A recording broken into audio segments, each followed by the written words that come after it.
Hello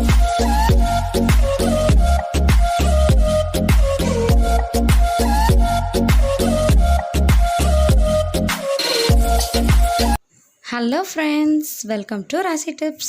எல்லோரும் எப்படி இருக்கீங்க? நல்லா இருக்கீங்களா? இன்றைக்கி நம்ம சேனலில் மீன் வறுவல் பார்க்க போகிறோம். அதுவும் மசாலா உதிராமல் நல்லா கிறிஸ்பியாக மீன் வறுவல் எப்படி ரெடி பண்ணுறதுங்கிறத பார்க்கலாம்.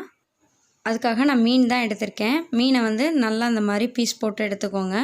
மீன் பொரியலை பொறுத்த வரைக்கும் மீன் பீஸ் நல்லா மெலிசாக இருந்தால் சாப்பிட்றதுக்கு டேஸ்ட்டு ரொம்ப சூப்பராக இருக்கும். சீக்கிரமாகவே நல்லா கிறிஸ்பியாகிரும். மீன் இப்போ நான் எடுத்திருக்க மீன் என்ன மீனுன்னு பார்த்தீங்கன்னா வாவல் மீன் தான் எடுத்திருக்கேன். இதை நல்லா க்ளீன் பண்ணிவிட்டு எடுத்துக்கலாம். நல்லா அலசிடுங்க. இப்போ இதில் நம்ம சேர்க்குற மசாலா என்னென்னு பார்த்தீங்கன்னா தேவையான அளவு உப்பு சேர்த்துடலாம் ஃபஸ்ட்டு. அடுத்ததாக மஞ்சத்தூள் 1/2 டீஸ்பூன் அளவுக்கு மஞ்சத்தூள் சேர்த்துக்கலாம். அடுத்ததாக காரத்துக்கு ஏற்ற மாதிரி நான் சில்லி பவுட்ரு தான் எடுத்திருக்கேன். நீங்கள் சில்லி பவுடருக்கு பதில் சிக்கன் 65 பவுட்ரு சேர்த்தாலும் டேஸ்ட்டு ரொம்ப சூப்பராக இருக்கும்.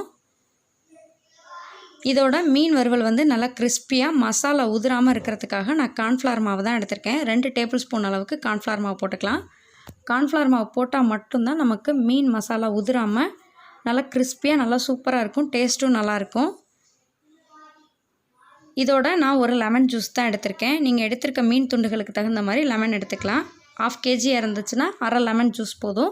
இப்போ நான் 1 கிலோ மீன் எடுத்துருக்கறனால ஒரு லெமனோட ஜூஸ் ஃபுல்லாக சேர்த்துருக்கேன். மசாலா நல்லா எல்லா இடத்துலையும் மிக்ஸ் ஆகிற அளவுக்கு நல்லா மிக்ஸ் பண்ணி வச்சிடலாம். மீன் பொரியல் நல்லா கலராக இருக்கிறதுக்காக நான் கொஞ்சமாக கலர் பவுடர் சேர்க்குறேன். இது ஆப்ஷனல் தான், உங்களுக்கு வேணும்னா நீங்கள் போட்டுக்கோங்க, இல்லாட்டி அவாய்ட் பண்ணிடுங்க. மீனுக்கு மசாலாலாம் போட்டு நல்லா மிக்ஸ் பண்ணி வச்சுருக்கோம். இப்போ இந்த மசாலா போட்ட மீனை வெளியிலே வச்சு ஒரு அரை மணி நேரம் ஊற வச்சிட்டிங்கன்னா பொரித்து சாப்பிடும் போது டேஸ்ட்டு ரொம்ப சூப்பராக இருக்கும். ஃப்ரிட்ஜில் வச்சும் நீங்கள் இந்த மீன் மசாலாவை ஊற வச்சிட்டிங்கன்னா நல்லா மசாலாலாம் நல்லா ஊறி நல்லாயிருக்கும். மீன் நல்லா மசாலாவில் ஊறி நல்லா அரை மணி நேரமாக நல்லா ஊறி இருக்குது. இப்போ இதை நம்ம பொரிக்க ஆரம்பிச்சிடலாம். மீன் பொரிக்கிறதுக்காக நான் தோசைக்கல் ஹீட் பண்ணியிருக்கேன். தோசைக்கல்லில் தேவையான அளவு எண்ணெய் சேர்த்துட்டு நம்ம மீன் பொரிக்கலாம். தோசைக்கல்லில் மீன் பொரிக்கும் போது மீன் நல்லா கிறிஸ்பியாகவும் நல்லா வெந்து மசாலா ஸ்மெல் இல்லாமல் நல்லாயிருக்கும் சாப்பிட்றதுக்கு. மீன் ஒரு சைடு வெந்ததுக்கப்புறமா நம்ம திருப்பி போட்டுக்கலாம். உடனே திருப்பி போட்டோன்னா மீனும் உடஞ்சிரும். மசாலா ஃபுல்லாக எண்ணெயிலே தோசைக்கல்லில் ஒட்டிடும். மசாலா ஒட்டாமல் உதிர்ந்து போகாமல் இருக்கிறதுக்காக ஒரு சைடு நல்லா வெந்ததுக்கப்புறமா நம்ம திருப்பி போட்டுக்கலாம். இப்போ மீன் வெந்துருச்சு. வெந்த அப்புறம் உடனே மீனை எடுத்துடாமல் இந்த மாதிரி தோசைக்கல் ஓரத்தில் வச்சிட்டிங்கன்னா மீனில் இருக்கிற எண்ணெய் எல்லாம் நல்லா வடிஞ்சிரும். மீன் இன்னும் நல்லா கிறிஸ்பியாக இருக்கிறதுக்கு இதுவுமே ஒரு மெத்தடு தான். இந்த மாதிரி எண்ணெய்லாம் வடிஞ்சதுக்கப்புறம் நம்ம எடுத்துக்கலாம்.